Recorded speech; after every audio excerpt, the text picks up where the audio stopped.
Bonjour à toutes et à tous, j'espère que vous allez bien. Bienvenue dans ce live du lundi 12 août. J'espère que vous avez toutes et tous passé un excellent week-end et que vous êtes prêtes et prêts à continuer les aventures de notre bon Soudana. Salut Eponine, comment ça va? Avec le classique sutra de l'entrée dans la dimension absolue. Et je me dis, voilà, c'est incroyable parce qu'en fait, au début, quand j'avais lancé ce sutra-là, je m'étais dit, franchement, salut Dagdeg. Je dis franchement, alors, je vais faire les quelques amis de bien, je vais en faire quatre cinq vraiment voilà. J'avais envie de faire plus que d'autres pour une raison obscure. Et en fait, on est en train de. Alors, je dirais pas qu'on va tous les faire, mais on commence à en avoir fait un bon paquet, hein. Je vous montre rapidos mon petit fichier. Tac. On a déjà fait les 1, 2, 3, 4, 5. Le 6, on va le faire plus tard. 7, 8, 9. Là, aujourd'hui, on va faire le 10. 11, 12, 13. Il reste 14 qu'on n'a pas fait. 15, 16, 17, on l'a pas fait. 18, 19, 20. 21, on l'a pas fait. 22, 23, 24, 25, 26. Après, il y a le TAL à 27, 28, 29 qui sera sympa à faire aussi. Salut Noshishi. Le 30, 31, 32. Et après, ceux qui sont entre 32 et 50, c'est ceux-là que je ne suis pas certain de faire parce qu'en fait, soit ils sont extrêmement longs. Donc, à caler en une session, ce serait compliqué. Soit, à l'inverse, ils sont extrêmement courts, genre une demi-page. Donc, là, voilà. Donc, c'est un peu compliqué pour faire les derniers. Donc, voilà. Mais en tout cas, ouais, on en a fait déjà beaucoup plus que ce que je pensais faire au début. Et puis, je suis content que ça vous plaise parce qu'au final, moi, je prends vraiment beaucoup de plaisir à faire ces petits streams du lundi avec Soudana. C'est quand même excellent. Et d'ailleurs, en pensant, je voulais vous montrer un petit truc. Parce que bon, avec Eponine et tout, on s'est fait enfin, Eponine a fait le générique de Soudana avec l'IA et tout que j'utilise, donc c'est très très cool. Mais je me dis, bon, il faut quand même aussi un petit peu sponsoriser les, entre guillemets, les vrais artistes. Et du coup, j'ai commandé dans le style, vous voyez, je sais pas si vous arrivez bien à voir derrière hein, mon petit bout de Soudan, j'ai plein de petites statues de Bouddha.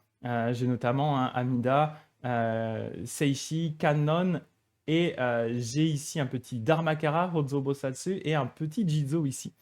Et j'adore vraiment ce ou celle, je ne sais pas si c'est un homme ou une femme, je suppose que c'est une femme, cette céramiste, parce que c'est de la poterie en fait, hein, c'est de la céramique.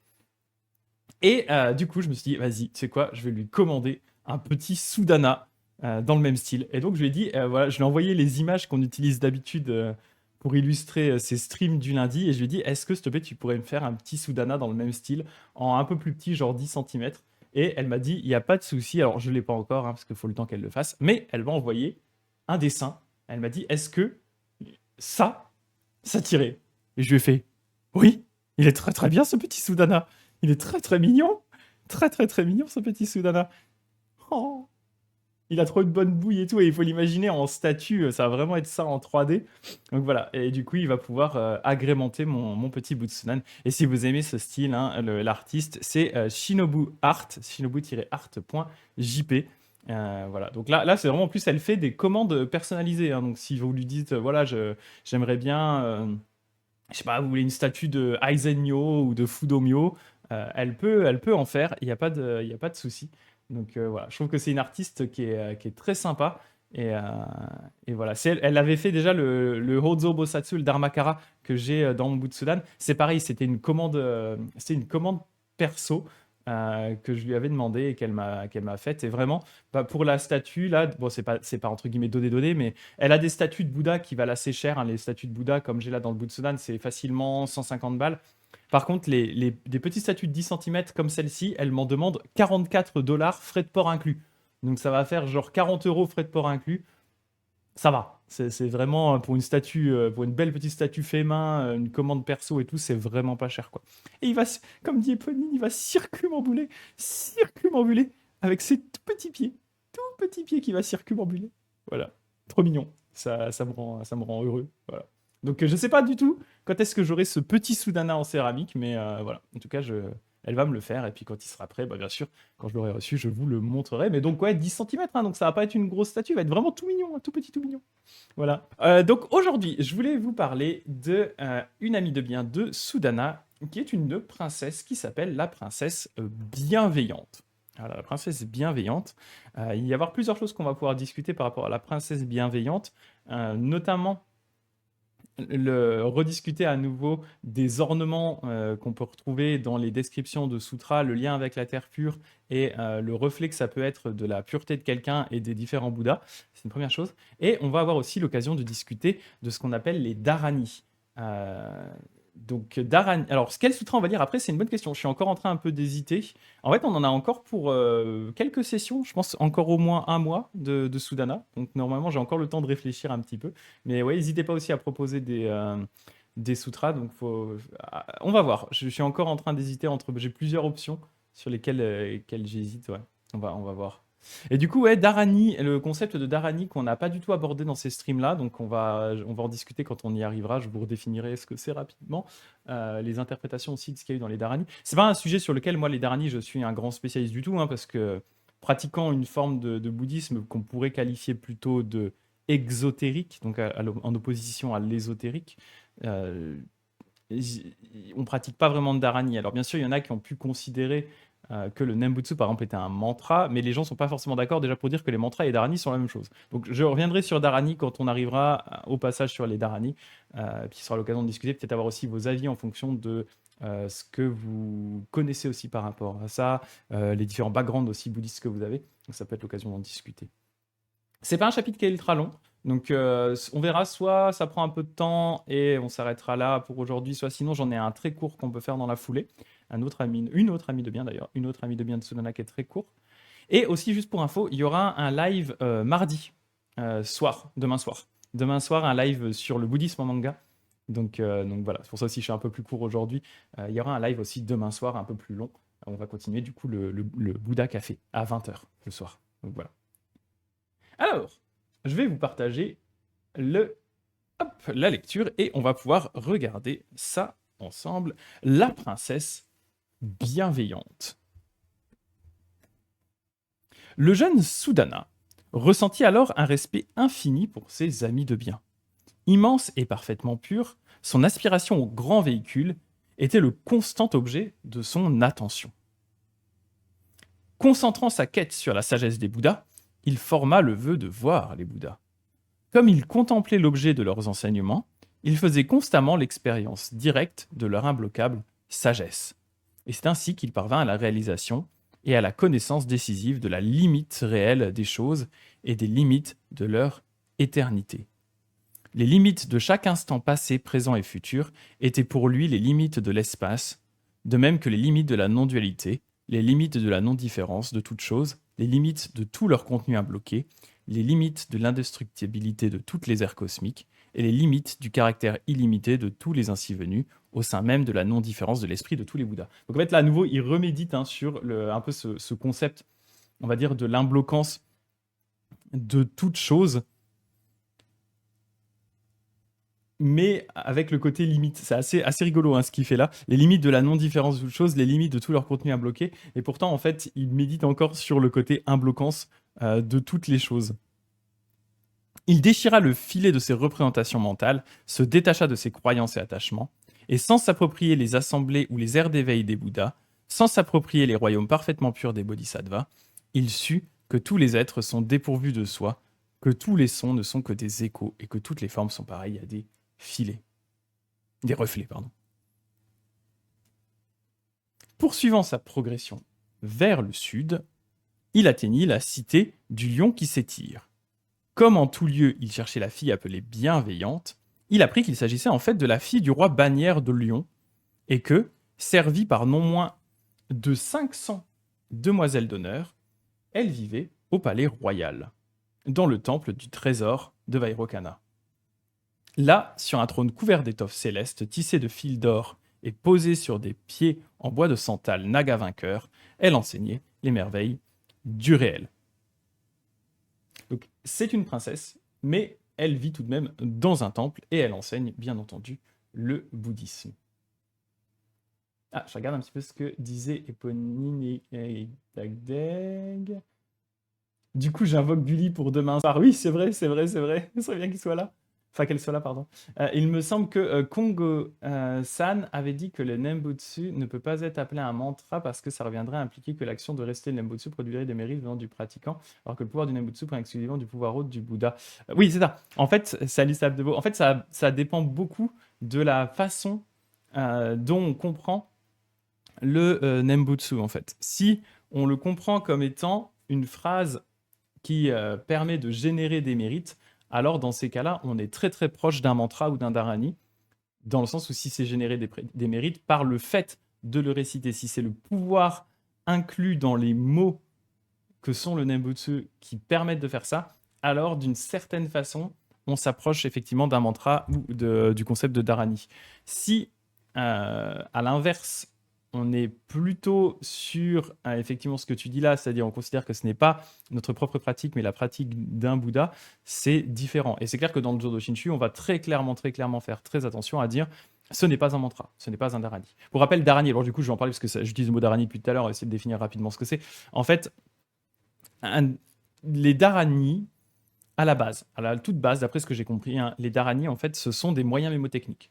Ce sont des formules raccourcies qui te permettent de se rappeler du contenu d'un enseignement. Ce qui a beaucoup de sens à une époque où eh bien, les enseignements bouddhistes se transmettaient entièrement à l'oral. Donc, eh bien, il fallait avoir des moyens mémotechniques pour pouvoir arriver à retenir tout ça. Et les dharani, en fait, à la base, c'est ça. C'est ce qu'on appelle des formules de mémoire. En fait, ce sont des moyens mémotechniques. Sauf qu'en fait, avec le temps, le concept de dharani a évolué pour devenir globalement ce qu'on pourrait appeler des sortes de formules magiques. Et ça se réalise avant même l'arrivée réelle de ce qu'on va appeler le bouddhisme tantrique ou le bouddhisme ésotérique, qui est du coup une évolution assez tardive dans le bouddhisme, qui va du coup se baser sur des enseignements secrets avec des mantras, donc justement des mantras, donc c'est à peu près la même chose que Dharani, certains ne sont pas d'accord pour dire que c'est pareil, mais c'est à peu près la même chose, des mantras, des mudras, donc des positions de main et des visualisations. Mais en fait, avant que le bouddhisme ésotérique arrive vraiment comme étant une sorte de forme de bouddhisme, on va dire, constituée avec une philosophie qui est vraiment bien clairement définie, des pratiques qui sont clairement définies, etc., eh bien, il y avait déjà, en fait, les dharani. Les dharani, donc, c'était des espèces de formules magiques qu'on retrouvait dans plein de sutras différents et qui, à chaque fois, étaient donc soi-disant productive d'un effet quelconque. Par exemple, il y avait des dharani qui permettaient d'augmenter la mémoire, des dharani qui permettaient de renaître dans une terre pure, des dharani qui permettaient d'effacer les fautes, etc., etc. Donc en fait, on est passé de formules de moyens mémotechniques, parce qu'en fait, c'était des fois en fait des choses qui ne voulaient pas forcément dire grand-chose, ou qui étaient un peu des sortes d'agglomérations de sons pour aider au niveau mémotechnique, à justement des sortes de formules magiques qui, elles, ont réellement des effets. Et donc là, on va le voir en fait parce que la princesse bienveillante, un des pouvoirs qu'elle a acquis, en tout cas, une des connaissances qu'elle a, c'est la connaissance de tout plein de dharani différents. Voilà. Après, les spécialistes du bouddhisme ésotérique ont tendance à dire qu'il y a une différence entre les dharani et les mantras. Alors moi, je suis pas assez spécialiste pour vraiment comprendre exactement où se trouve la différence, parce que de loin, ça a l'air d'être à peu près la même chose. Mais apparemment, il y a une différence il y aurait une différence entre les dharani et les mantras. En tout cas, les dharani en tant que tels existent depuis plus longtemps que le bouddhisme qu'on va appeler ésotérique. Mais voilà, c'est à peu près la même chose. Donc on est sur des formules magiques qui permettent de réaliser un certain nombre de choses, mais qui sont à la base en fait sont censés être juste des moyens mémotechniques. Voilà.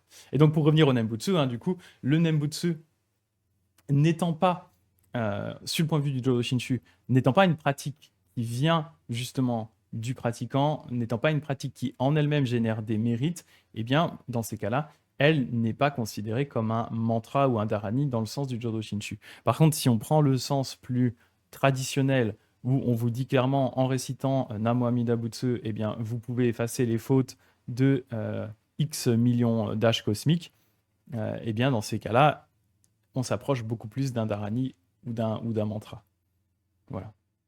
Après, je sais pas si parmi vous, il y en a qui sont un peu plus versés dans le bouddhisme ésotérique pour à peu près, pour voir un peu c'est quoi la différence, ce serait quoi la différence entre Dharani, et d'ailleurs je regardais un petit peu si je trouve aussi ça, entre Dharani et mantra. Mantra, différence, c'est quoi la différence?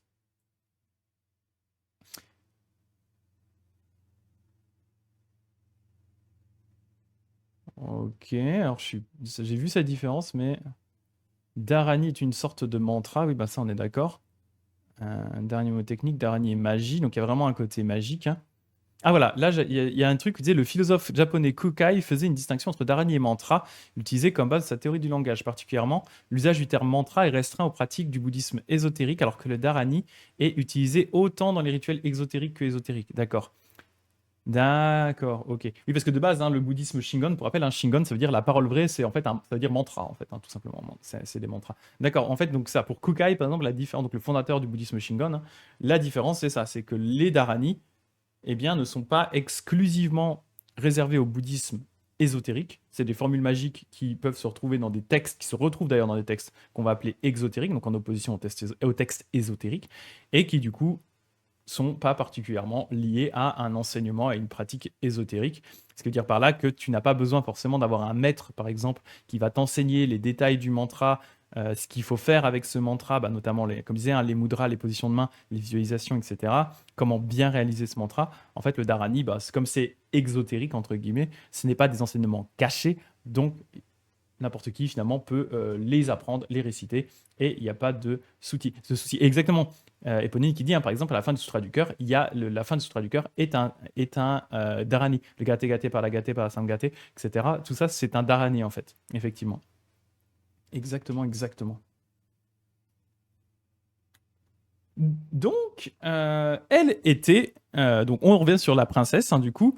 La princesse, donc, est dans son palais en train d'enseigner à tout le monde, en fait. On va le voir justement, hein.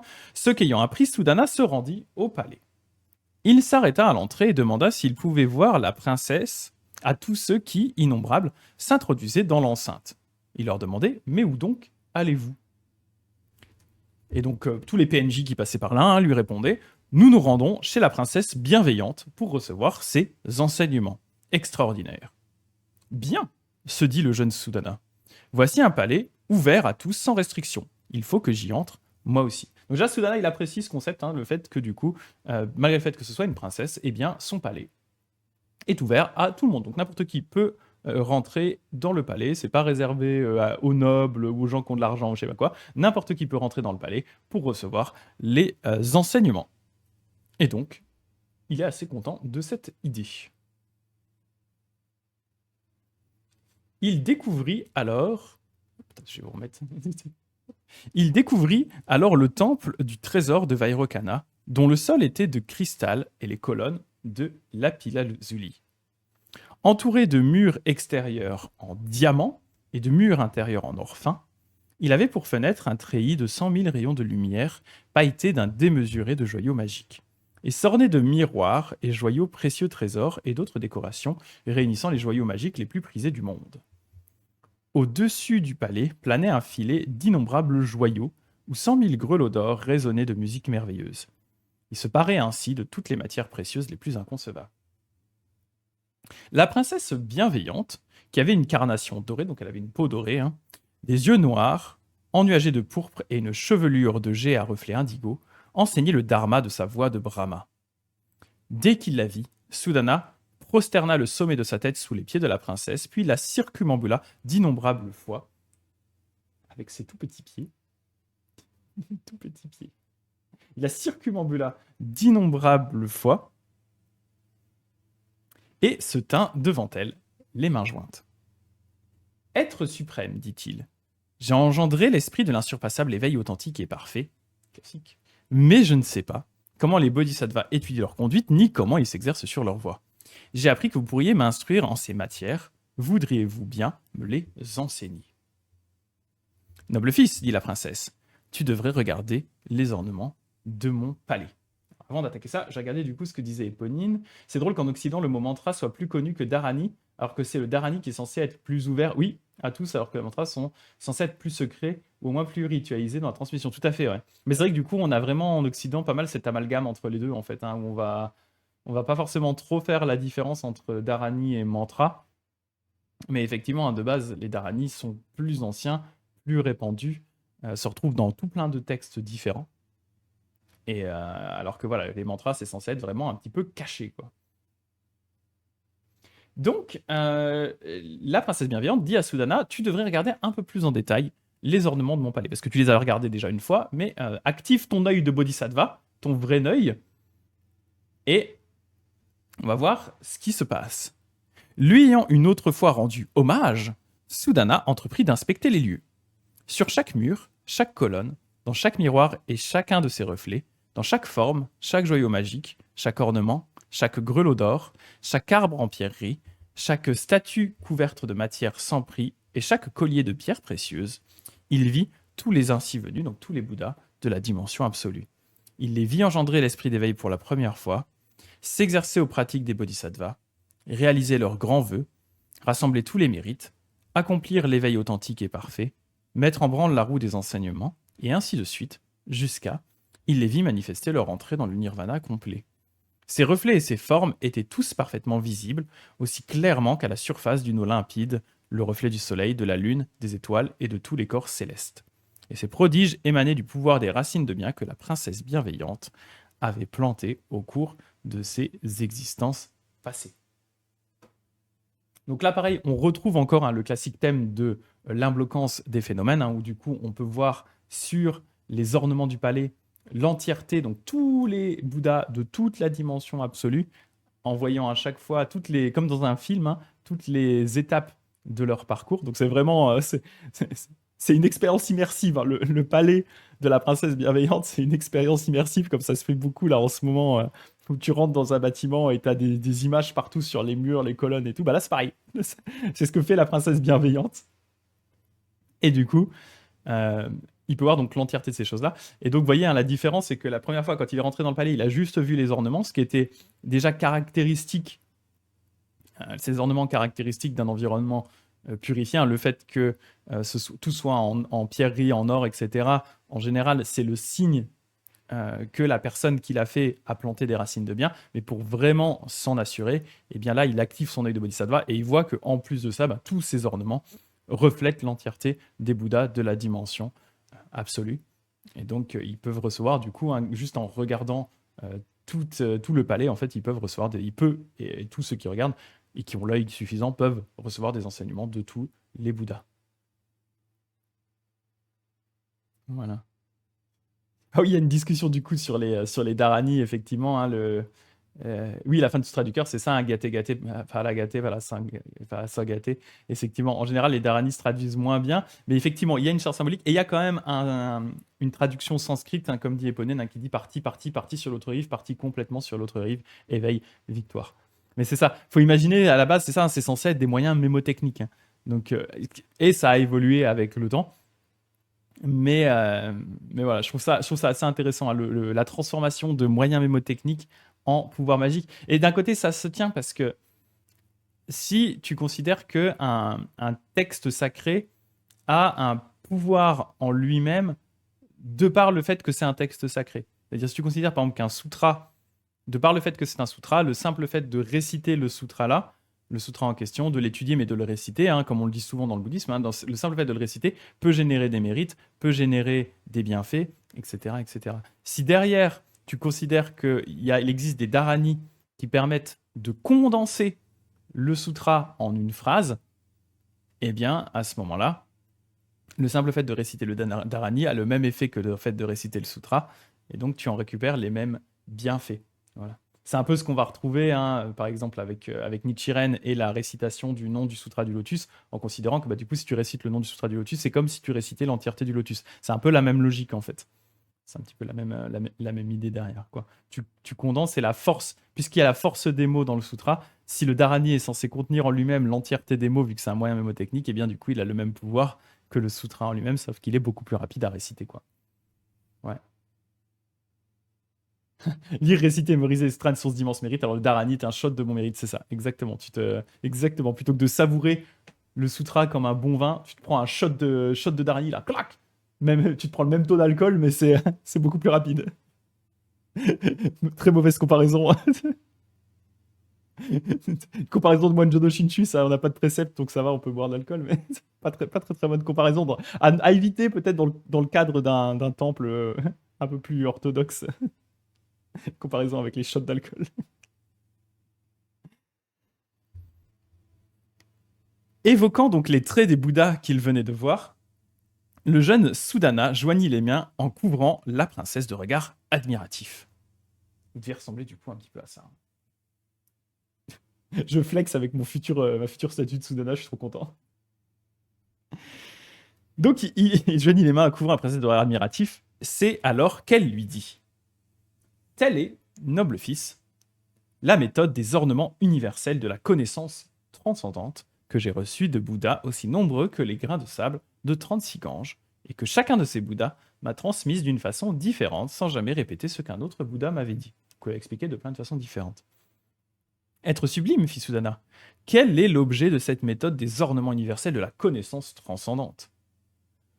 Lorsque j'en ai franchi le seuil, noble fils, et que je l'ai suivi, rejointe, pensée, examinée et analysée, puis lorsque je l'ai retenu et parfaitement conçu, j'ai fait l'expérience directe de la formule de mémoire, donc la dharani au sens vraiment de formule de mémoire, formule de mémoire de l'accès universel, qui en elle concentre 1 million de démesurés de formules de mémoire de contrôle absolu. En fait, c'est un moyen mnémotechnique d'1 million de démesurés d'autres moyens mnémotechniques qui permettent de retenir du coup énormément d'enseignements.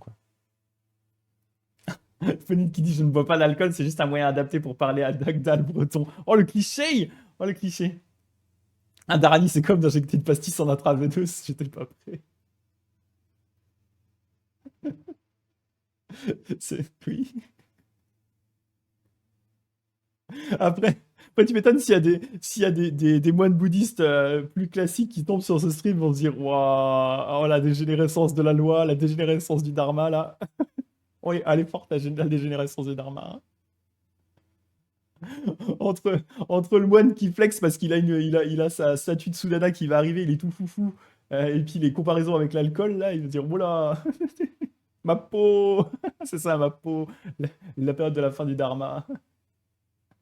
Après, il y a à fond de vérité à certains clichés, ouais, je pense aussi, ouais. C'est ça. Donc, elle nous a dit, du coup, elle nous a dit effectivement que, c'est bienveillante, que du coup, il y a donc elle a acquis un Dharani, en fait, qui est finalement une sorte de méta-Dharani qui permet de retenir plein d'autres Dharani qui eux-mêmes, du coup, ont leur propre pouvoir. Et donc là, elle va lister un grand nombre de Dharani que je vais vous lire. L'idée, ici, c'est d'essayer d'imaginer quel peut être le contenu de ces Dharani, parce que bien sûr, on ne va pas vous les expliquer un par un, ils ne sont pas expliqués, mais leurs noms sont parfois assez explicites. Donc on va lire tous ces Dharani qu'elle a, enfin, une sélection des Dharani qu'elle a retenus, parce qu'en fait, elle en a retenu, elle dit 1 million de démesurés, donc en fait, elle en a retenu un nombre incalculable, mais elle en met quelques-uns, à commencer par exemple, la formule des chants de Bouddha, donc je vais vous donner des idées de comment on peut interpréter ça. Formule des chants de Bouddha, donc par exemple la formule qui permet, j'imagine, de pouvoir connaître le contenu de tous les chants de Bouddha. La formule des Bouddhas, pareil, qui permet de connaître tous les Bouddhas. La formule du Dharma, la formule des êtres ordinaires, qui permettrait du coup de connaître l'entièreté des êtres ordinaires. La formule du passé, celle du futur et celle du présent, même idée, des formules qui permettent d'avoir du coup d'acquérir la connaissance complète du passé, du présent et du futur. La formule des limites de l'éternité, la formule des mérites en tant qu'auxiliaire de l'éveil, la formule des vœux, par exemple, qui peut peut-être permettre de retenir ou de connaître l'entièreté des vœux qui ont été émis par tous les bodhisattvas et les bouddhas depuis des temps infinis, la formule de la distinction des vœux, la formule qui concentre toutes les pratiques, la formule des pratiques de purification, la formule des pratiques de perfection, la formule du karma, pareil, qui peut-être permettre de connaître le karma de tous les êtres, la formule du caractère irrémissible du karma, la formule des flots et des débordements du karma, pas très clair, mais ok, la formule des œuvres du karma, la formule du renoncement aux actes négatifs, la formule de l'entraînement aux actes positifs, Là, peut-être des Dharani qui permettent justement de renforcer sa résistance, on va dire, aux actes négatifs, et à l'inverse, celui qui te permet du coup avoir plus, de te motiver.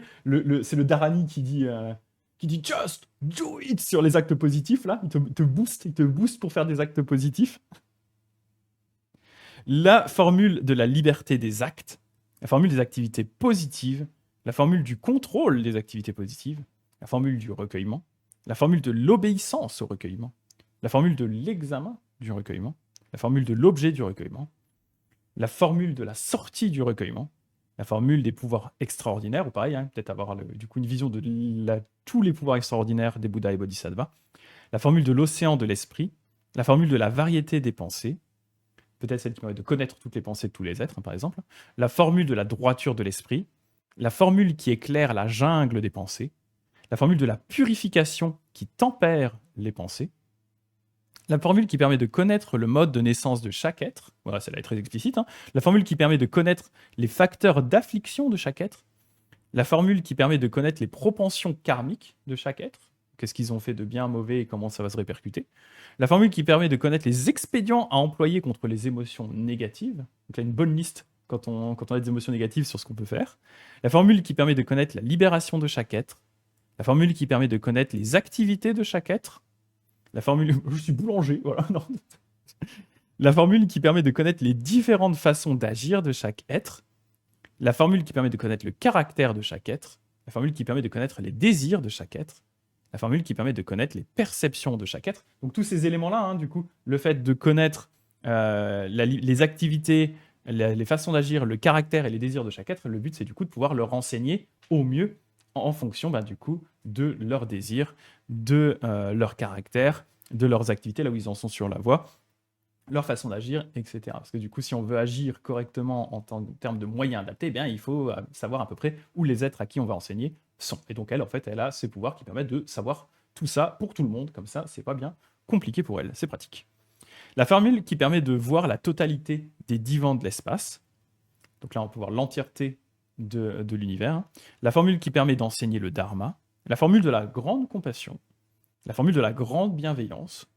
La formule de la quiétude, la formule des voies du langage, peut-être qui permet de connaître toutes les langues, la formule des expédients habiles et mal habiles, qui permet de savoir ce qu'il faut faire et ne pas faire pour aider les êtres, la formule de l'obéissance, la formule de la différenciation, la formule de l'accès universel, la formule des limites de l'imbloquance, alors ça je ne sais pas exactement ce que c'est, les limites de l'imbloquance, la formule de l'omniprésence, la formule des qualités du Bouddha, la formule des qualités du Bodhisattva, la formule des qualités du Bouddha par soi, la formule des qualités de l'auditeur, la formule des qualités de l'éveillé solitaire, la formule de la formation d'un univers. Donc déjà, en fait, là, pareil, hein, les formules qui, du coup, permettent de connaître les qualités de chacune des classes de Bouddha, Bodhisattva, être, disciple, etc.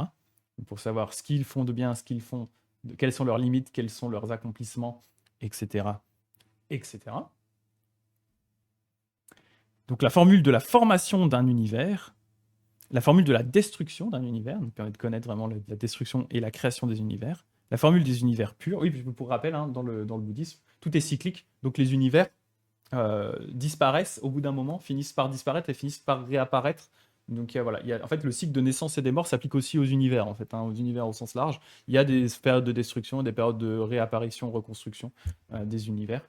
Donc voilà, c'est pas juste pour dire connaître la création en disant d'un coup il y a un dieu qui crée l'univers et l'univers est infini, c'est pas du tout comme ça que ça se passe, c'est juste comme tout le reste, c'est cyclique. Donc il n'y a pas vraiment de début, il n'y a pas vraiment de fin, ça fait juste que apparaître et disparaître en fait. Voilà. Vous allez ressortir de ce stream avec les poches pleines de mérite avec tous ces Dharani. Let's go les Dharani. La formule des univers purs et la formule des univers impurs donc permettent de savoir quels mondes sont purs, quels mondes sont impurs. La formule de la manifestation de la pureté dans un univers impur, donc là clairement comment la pureté se permet d'apparaître, arrive à apparaître dans un univers impur. La formule de la manifestation de l'impureté dans un univers pur. La formule de la purification des univers. La formule des univers réguliers, des univers irréguliers. Alors sommes-nous un univers régulier ou irrégulier? Je ne sais pas. La formule des univers enveloppés. La formule des univers en filet d'Indra. La formule qui permet de connaître ce qui repose sur des représentations, la formule de l'introduction du subtil dans le grossier, La formule de l'introduction du grossier dans le subtil. Donc là, à nouveau, c'est des formules d'imblocance. Je vais un peu sur le thème de l'imblocance, mais c'est ça. Du coup, le fait que le subtil s'interpénètre dans le grossier et inversement le grossier dans le subtil. On peut aussi imaginer du coup le monde phénoménal par rapport à la vacuité. Ça peut être une façon de comprendre ça aussi. La formule de la vision des Bouddhas, la formule de la distinction des corps de Bouddha, la formule, donc il permet de reconnaître tous les différents corps de Bouddha avec leurs marques, etc. La formule du réseau des ornements de lumière qui rayonnent des Bouddhas, la formule de la voie parfaite des Bouddhas, la formule des cycles d'enseignement d'un Bouddha, la formule de l'accomplissement des qualités d'un Bouddha, la formule de la compréhension et de l'explication des cycles d'enseignement des Bouddhas, la formule de la distinction des cycles d'enseignement des Bouddhas. Donc cette idée qu'en fait, les Bouddhas vont avoir plusieurs cycles d'enseignement, non seulement vont enseigner à différentes personnes différentes choses, et du coup, il va y avoir plusieurs mises en branle de la roue du Dharma, avec différents cycles d'enseignement qui vont être du coup de plus en plus profonds en fonction des qualités des êtres qui sont en face. Voilà. La formule donc de la distinction des cycles d'enseignement, la formule de l'indistinction des cycles d'enseignement, cette idée que malgré le fait que le Bouddha donne plusieurs types d'enseignements plus ou moins profonds, on peut imaginer par exemple dans le cas des enseignements qu'on connaît nous, par exemple souvent dans on va dire dans les tier lists d'enseignements qui sont créés par les moines Mahayana, par exemple typiquement dans le Tendai, on va avoir les enseignements mondains en bas. Ensuite, on va voir les enseignements du Bouddha, on va voir le Theravada. Il va y avoir par exemple le Madhyamika, les différents autres types d'enseignements qui vont culminer ensuite avec le sutra du lotus au-dessus, avec juste en dessous, je crois, le sutra Kegon. Voilà, il va y avoir une tier list en fait.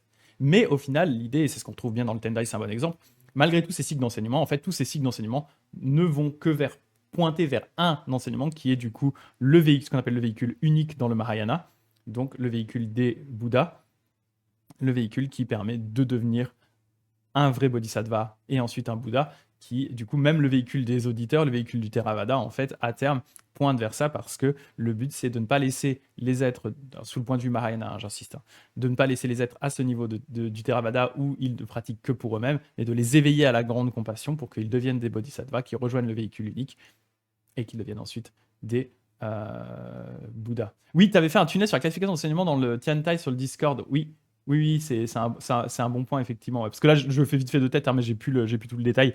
Et donc voilà, tout ça pour dire que du coup, il y a la formule du coup de distinction des cycles d'enseignement, c'est-à-dire que d'un point de vue pratique, on a des enseignements distincts, mais il y a aussi la formule de l'indistinction des cycles d'enseignement, parce qu'au final, tous ces cycles d'enseignement pointent vers un enseignement unique, qui est le véhicule unique, justement. Il n'y a pas 3 véhicules, mais il n'y en a qu'un.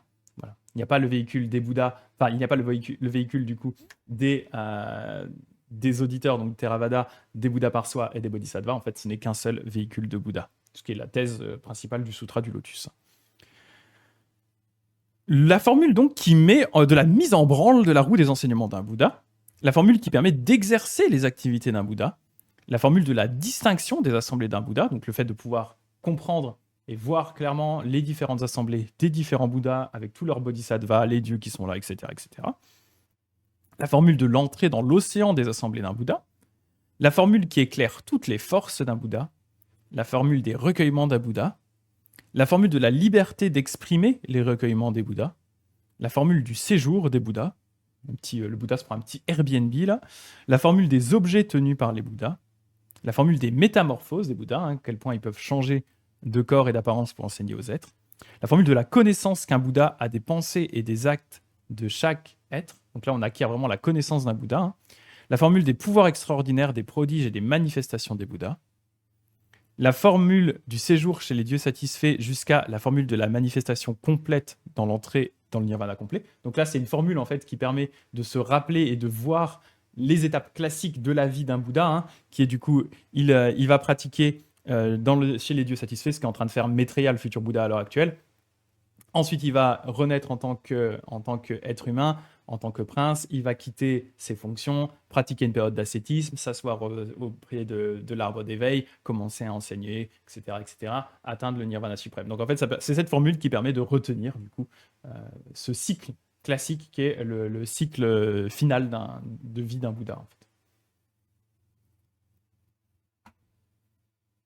La formule du bienfait à un nombre incalculable d'êtres, la formule de la plongée dans les profondeurs extrêmes du réel, la formule de l'accès aux subtiles merveilles du réel, la formule de l'esprit d'éveil, la formule de la production de l'esprit d'éveil, la formule des auxiliaires de l'esprit d'éveil, la formule des prières d'aspiration, la formule des activités, la formule des pouvoirs extraordinaires, la formule du renoncement effectif, la formule de la purification du contrôle général, la formule de la purification de la roue de la sagesse, la formule de la purification de la connaissance et de la sagesse, la formule de l'immensurabilité de l'éveil, et la formule de la pureté parfaite de la mémoire. Ce qui est pour le coup vraiment le concept même de Dharani, hein, c'est ce dernier Dharani, hein, la formule de la pureté parfaite de la mémoire, le fait de pouvoir du coup avoir une mémoire infaillible grâce à ce qui est censé être de base des moyens mémotechniques. Donc vous voyez ici hein, que les Dharani, enfin ces Dharani hein, qui sont indiqués ici, au même titre que par exemple les noms des Bouddhas ou les noms des terres pures qu'on va retrouver dans le sutra et dans tous les sutras, dans la plupart des sutras, mais notamment dans les sutras de l'Avatamsaka, de l'ornementation fleurie, dont fait partie du coup l'entrée dans la dimension absolue, eh bien c'est souvent en fait des noms qui sont là pour évoquer des choses. Et on va pas vous les expliquer dans le détail derrière, on va pas vous dire dans le détail ce qu'ils font, mais bah, l'idée c'est pour le lecteur d'essayer d'imaginer un petit peu ce qui se cache derrière. Donc autant ici, les différents Dharani, j'ai essayé de vous donner des exemples avec ceux qui, en impro là, me paraissaient les plus évidents à traiter. Mais normalement, on pourrait faire ça avec chacun des Dharani qui sont indiqués ici. Et bah, c'est pareil, du coup, quand on a par exemple des noms de Bodhisattva, des noms de terre pure, des noms de Bouddha, etc., eh bien c'est censé du coup vous évoquer des choses et vous faire un peu aussi, par leur propre nom, réfléchir aux enseignements. Voilà. Hop. Pardon. Pour ma part, noble fils, je ne connais que cette méthode des ornements universels de la connaissance transcendante. Mais les bodhisattvas grands êtres ont un esprit aussi vaste que l'espace, si bien qu'ils ont accès à la perfection même des qualités et de la dimension absolue. Établis dans le supramondain, ils agissent au plus loin des comportements ordinaires. De leur œil de sagesse libre de cataracte, ils contemplent la totalité de la dimension absolue. Vaste comme l'espace, leur connaissance perçoit clairement tous les objets.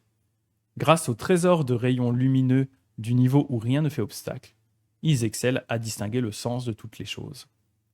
S'ils agissent dans le monde, leurs actes ne les souillent pas aux choses du monde, ne se souillent pas aux choses du monde, mais ainsi peuvent-ils aider les êtres ordinaires sans qu'aucun être ne puisse leur faire de mal. Ça, c'est un point qui est important avec les bodhisattvas à partir d'un certain niveau, hein, c'est que justement, ils peuvent vraiment agir dans le monde au sein entre guillemets, hein, de l'impureté, au sein du mal, etc., sans eux-mêmes être souillés par tout ça. Mais ça, c'est à la base, justement, il faut déjà avoir un certain niveau de bodhisattva pour pas, entre guillemets, se faire soi-même corrompre ou déprimer, entre guillemets, par tout ce qui se passe.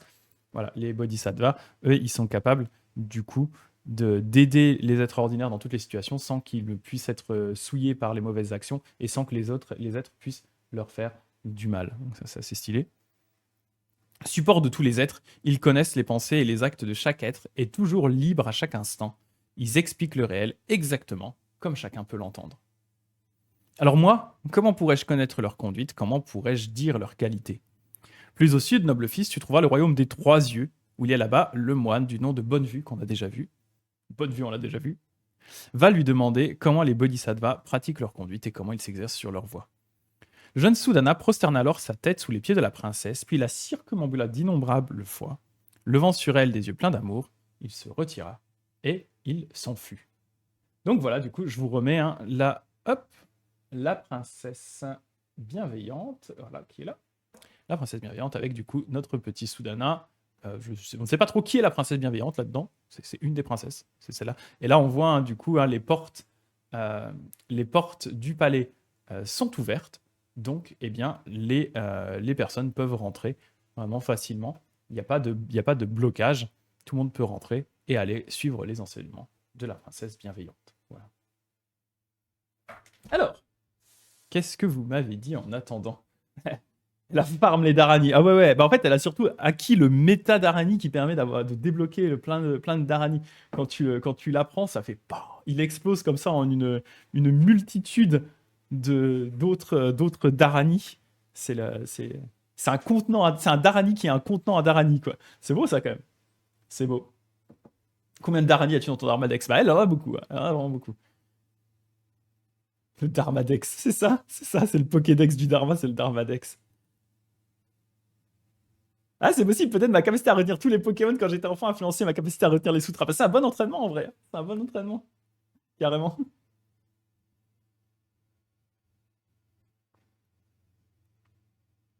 Ok, j'ai une traduction du Dharani de la grande compassion à la maison utilisée dans le Zen Soto. Je vous mettrai sur le Discord. Ouais, pas de souci, ouais, avec plaisir, avec plaisir. Et c'est que les Dharani, c'est quelque chose qui. En fait, je serais curieux de savoir dans quelle mesure c'est encore vraiment utilisé, dans quelle branche du bouddhisme c'est encore utilisé, parce que en mettant de côté le bouddhisme purement ésotérique, hein, où là, du coup, voilà. Après, c'est que le bouddhisme ésotérique a de toute façon aussi influencé les autres branches du bouddhisme, donc c'est aussi, il y a pas une distinction qui est si nette que ça. Mais voilà, typiquement, dans le Jodo Shinshu, clairement, on n'en utilise pas. Euh, mais je serais curieux de savoir si dans d'autres formes de bouddhisme exotérique, ils en utilisent. Voilà, je suis assez curieux, ouais. Dans le bouddhisme, tu vois, Aponic qui va. Dans le bouddhisme chinois, c'est très présent. Ok, ouais, c'est très présent. Mais est-ce que c'est du coup. C'est là où la question se pose, c'était. Bah, après, c'est un peu du détail, mais est-ce que c'est parce que c'est les Dharani en eux-mêmes ou est-ce que c'est une influence du bouddhisme ésotérique qui, du coup, se ressent dessus aussi, quoi. Bah bon, après, c'est aussi un faux problème, hein, dans le sens où les Dharani et Mantra, c'est pas si différent que ça, en vrai, quoi. La différence que fait Kukai, c'est un peu tiré par les cheveux, quoi. Mais ça se mêle beaucoup au ouais, c'est ça, au Nembutsu, au Nyamfo, donc à la récitation du nom du Bouddha. C'est ça, il n'y a pas cette différence qui est aussi nette qu'on peut l'avoir, mais de toute façon, c'est aussi un peu une caractéristique, hein, du bouddhisme au Japon, par exemple, hein, c'est le côté assez net de la distinction entre les différentes écoles, les différents types d'enseignement et tout. Ça se mélange pas trop. Et, et voilà, c'est pour ça d'ailleurs, hein, on en avait un petit peu parlé, un petit aparté, c'est le la branche du bouddhisme zen qui s'appelle Obaku, qui est arrivée très tardivement, elle est arrivée à l'époque Edo au Japon, parce qu'en fait elle est venue de moines chinois qui faisaient du commerce sur les quelques ports qui étaient encore ouverts à l'étranger, sur l'étranger au Japon. Et en fait, ils ont commencé à, du coup créer un petit temple parce qu'il y a une communauté chinoise qui s'était installée sur ces ports, les quelques lieux où les étrangers avaient le droit d'être au Japon. Et bah, du coup, c'était une branche assez proche de ce que je pense Éponine suit maintenant, c'est-à-dire bah, c'était une branche très syncrétique. Donc il y avait un mélange entre voilà, la méditation zen, le nembutsu, voilà, il y avait plein de choses qui étaient mélangées. Après, c'était quand même plus orienté zen, ce qui s'apparenterait au rinzai d'une certaine façon dans la branche du bouddhisme japonais. Mais voilà, ça restait un mélange de tout ça. Et bien, quand c'est arrivé au Japon, vraiment, quand ça a commencé à se développer, parce qu'il y a des moines japonais qui ont appris qu'il y avait des moines qui étaient de Chine qui s'étaient implantés là au Japon, qui étaient en train d'enseigner une nouvelle forme de zen, qui était du coup une forme de zen continentale.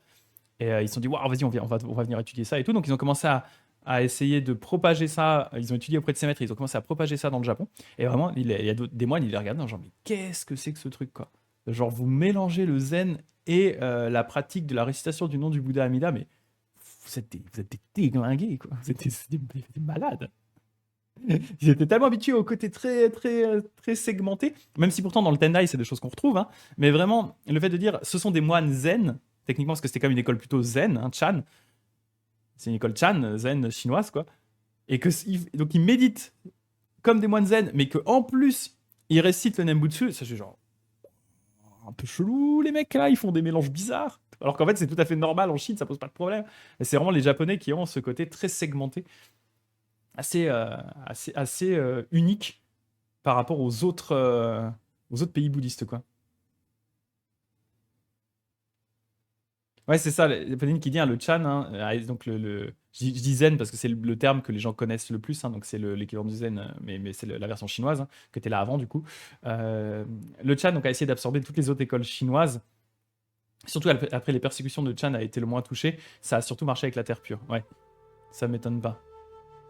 Mais du coup, ouais, c'est des choses vraiment, les Japonais, ça leur paraît toujours un peu bizarre tout ça, quoi. C'est un petit peu étrange. Voilà.